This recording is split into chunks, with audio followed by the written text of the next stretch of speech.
Hey, good morning. It's Pastor Jeff with your Sunday morning message. Thank you so much for tuning in with us here at Freedom Church. When I was a smaller kid, there was a song that would come on the radio sometimes, and I'd learned pretty much all the words to it. And it was called Rose-Colored Glasses. And my dad would turn it up, and I would sing along with it. I want to share some of those words with you today as we kind of work through this series on Psalm 139. It says, "But these rose-colored glasses that I'm looking through show only the beauty because they hide all the truth. And they let me hold on to the good times, the good lines, the ones I used to hear when I held you. And they keep me from feeling so cheated, defeated, when reflections in your eyes show me a fool." That chorus, they show me only the beauty because they hide all the truth. The truth is every group of people has that one person who always sees the brighter side of things. In a lot of settings, I am that person. Jeff is the guy that's going, it's going to be all right. I see the good in people. And then in other settings, I have, like in coaching, I have this one coach, man. He's always like, we're going to be all right. It's going to be fine. We got this. And so the truth is that anything we cover up or we attempt to hide in our lives will eventually come out as anger, or it will create depression. How about that sermon? A sermon reference to John Conley, a song from 1983. Find another church quoting that in 2024. Quite a few years ago, I was myself experiencing some pretty heavy depression. It was a mixture of burnout and me having too high of expectations for myself. And the best way I knew to explain it to Tara, like in the middle of a sunny summer day, like what we have today, not a cloud in the sky, it looked overcast and gloomy to my mind's eye. It didn't shake my faith, but it made me question it, because deep down I felt like Jeff Gatlin, Pastor Jeff, the guy people lean on for help in these times, can't be in the midst of it. And I can't find myself helpful whatsoever if I'm in this situation. So I made some changes. I got my Whoop fitness tracker to start tracking my sleep, my recovery, and my stress levels. I started exercising a lot more, and I tried to race more. Exercise had always been a necessary evil for my physical health, but now I saw it as an important part of my mental health. Racing was a hobby that I did to get the competitive fire out, and it became something that I do to get away from everything else. It's therapy. I got in touch with a friend who was a therapist, and I started going to see her a couple times until I felt like I had the tools and things in place to keep myself from going dark again. Back then, it was weeks at a time. I would experience this darkness for weeks at a time. Now it's a night, maybe a day, never makes it into 2 days. So I told Tara a few weeks ago I could feel it coming on, and I knew I couldn't stop it, but I could nurture my way through it, and I did. Things most people try to fix with sleep, I fix with rest, with therapeutic things that shut my brain down. I say it all the time, sleep is overrated, and I mean it. My Whoop fitness tracker has proven it. I average 6, sometimes 6.5 hours of sleep per night, and it gives me a strong recovery. And at times when I slip a little, I don't take care of my mental health, and I end up thinking I can sleep it off. The Whoop fitness tracker reminds me it doesn't work that way. Some of the things that I have done is stop trying to control things only God is in control of. And I stopped crunching numbers in every area of life. I had someone ask me a few weeks ago what we average in attendance here at Freedom Church on Sunday mornings. I didn't have an answer. I know there are Sundays like Memorial Day weekend where it feels more like a small group than a church. And there are Sundays where the room is full. I don't even know what our capacity is as far as how many chairs we have out, because I've been called by God to be faithful, and that's what I'm going to do. These feelings of depression caused by overworking, not doing self-care, and little or no emotional IQ were not foreign to strong men and women in the Bible. And as we study Psalm 139, it's easy to focus on "Search me, O God," or "I am fearfully and wonderfully made," and miss out on the darkness of the middle of this chapter. In verses 11 and 12, it says, "If I say, surely the darkness shall cover me, and the light about me be night, even the darkness is not dark to you. The night is bright as day, for darkness is as light to you." There are stories of some of the great Bible heroes struggling with darkness in their lives. Guys like Elijah. Elijah called out prophets of Baal, 200 prophets, and said, "Hey, you guys, go pray to your God, and let's see you make fire." And it didn't happen. How could that guy who said, "Go pour water on the wood, go pour water on it, and then I'm going to talk to the God, and it's going to catch on fire"? How could that guy have depression? How could that guy have a weakness like mental health issues? And how can we say that mental health issues like this are weaknesses when some of the baddest guys in the Bible struggled with it? Elijah struggled with it. David struggled with it. And one thing we need to do is stop telling people to pray harder or to grow their faith. Psalms, Job, Ecclesiastes, Lamentations, they are so full of so many examples of warriors of God's time, from biblical times, who had great faith but struggled with darkness. If you haven't been there, then you cannot begin to understand it. The truth I've found is this: God sometimes ordains dismaying dark nights of our souls to descend on his children for redemptive purposes.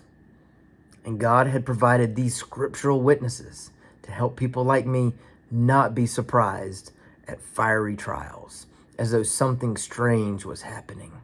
So we look to the Bible for hope and for guidance. And many times, if we're completely honest, we find hope in seeing the strong struggle some. The Jeff Gatlin that preached 15 years ago was too proud to bring up any of this, too proud to talk about any of this. 5 or 6 years ago, I'll talk to anybody, and that day on. Why? Because I wanted to be there for people. And if I appeared to have any weakness or any human-like attributes, people wouldn't allow me to be there for them and help them. And I didn't know just how many other people walked the same path that I was walking until I dug deeper into the lives of friends of mine and deeper into scriptures to find others. And pastors are supposed to be strong and put together. So why would I want to show any blemishes? Well, this one goes hand in hand with why I don't wear a suit to preach, and why you won't see me in my Sunday best. You will see me wearing a pair of dress pants and a polo shirt. And you'll never see me preaching on the stage at Freedom Church, because I want to be in the middle of everyone else. I do not in any way, shape, or form want to be above anyone or separate from anyone. Navigation, in fact, became a helpful metaphor for me during times like that. To explain what I mean, let's look at David's description of spiritual darkness with more context. He said this is still from Psalm 139. "Where shall I go from your spirit? Or where shall I flee from your presence? If I ascend to heaven, you are there. If I make my bed in Sheol, you are there. If I take the wings of the morning and dwell in the uttermost parts of the sea, even there your hand shall lead me, and your right hand shall hold me. If I say, surely the darkness shall cover me, and the light about me be night, even the darkness is not dark to you. The night is bright as day, for darkness is as light with you." That's verses 7 through 12 in Psalm 139. In this beautiful example of poetry, David says that it doesn't matter where he goes, whether he goes to the heavens or to hell, the dwelling place of the dead, whether to the place where the sun rises or where it sets, God is there with him. And if we widen the lens to include the verses 1 through 6 of 139, we'd hear David say, God isn't merely with him, but God fully knows him. God is acquainted with all of David's ways, even his thoughts.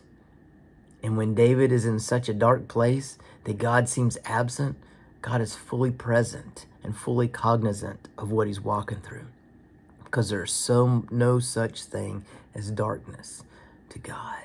Why was David able to make such profound theological assertions?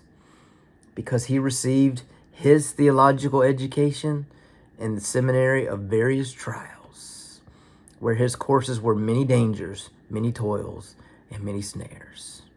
He practiced theology as if his life depended on it. The school of hard knocks made David who he was, the same way the school of hard knocks makes us who we are.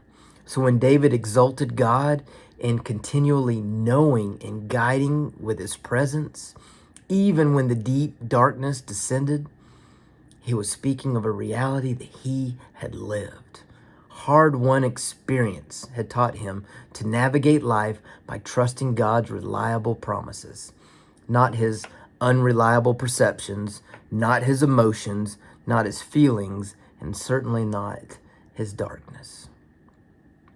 It's very similar to when a pilot learns to fly. First, they learn to fly in ideal conditions, and they get licensed and they teach them to fly perfect conditions. Sunny day, no wind, no rain, nothing. Then they teach them how to fly in the soup.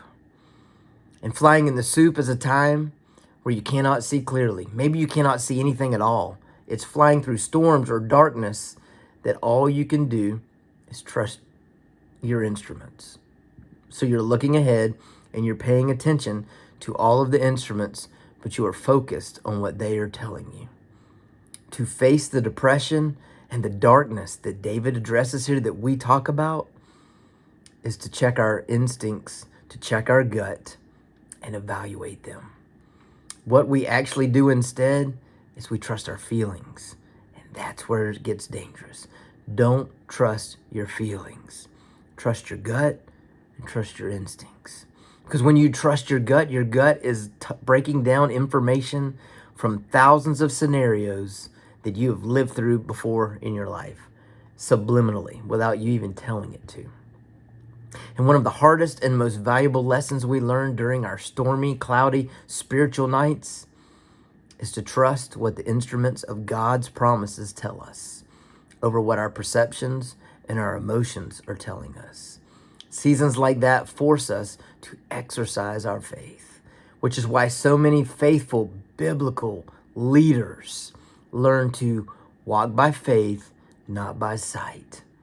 Because when we're walking through depression, when we're walking through desperation, when we're walking through dark periods of time, we have to walk by faith, not by sight. We take every step not knowing what the next step may be. But you know what? We're always going to long for light because light seems safer. When PJ was younger, she always slept with the light on when she was a kid. Think about the little ones who wake up scared and turn on the lights and it fixes everything. We have a fear of unknown. Seeing changes everything. Turning on the lights doesn't make anything go away except for fear itself.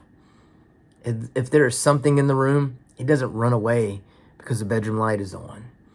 And no one breaks into a house and thinks, oh no, they have the lights on. We can't rob these people. It's all in our heads. Because you see, darkness, it's not all bad. I can tell you, when I walk through the yard at my house, it's never completely dark because of street lights and house lights.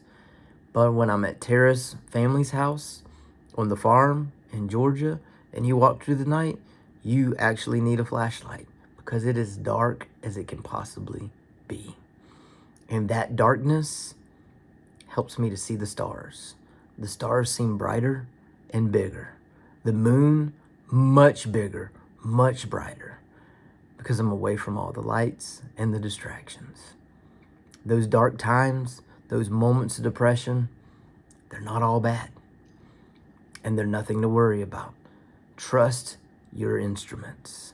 Trust God's promises and God's words in your prayer life in the midst of those things. And stop trusting your feelings and your emotions. Have a great day, and God bless.